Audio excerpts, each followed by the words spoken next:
ఉన్నారు? బాగున్నారా? నేను కూడా చాలా బాగున్నానండి. పాప స్కూల్ నుండి రాగానే మమ్మీ నాకేదైనా చేసి పెట్టొచ్చు కదా అని నా వంక చూసుకుంటూ జాలిగా అడిగింది. అంత జాలిగా అడిగిన తర్వాత మనసు కరిగిపోవాల్సింది కదా ఏ తల్లికైనా.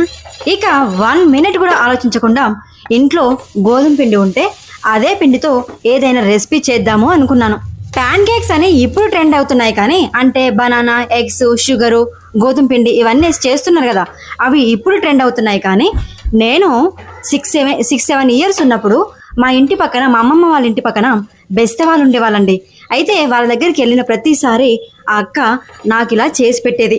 అలా చేసి పెట్టి ఇప్పటికి 20 ఇయర్స్ అవుతుందండి. ఎప్పుడు ఈ రెసిపీ చేసినా కూడా ఖచ్చితంగా ఆ అక్క గుర్తొస్తుంది నాకు. ఎందుకంటే చేసి పెట్టిన వాళ్ళని మర్చిపోయేంత ఈజీగా అయితే ఉండదండి ఈ రెసిపీ. అంత టేస్టీగా ఉంటుంది.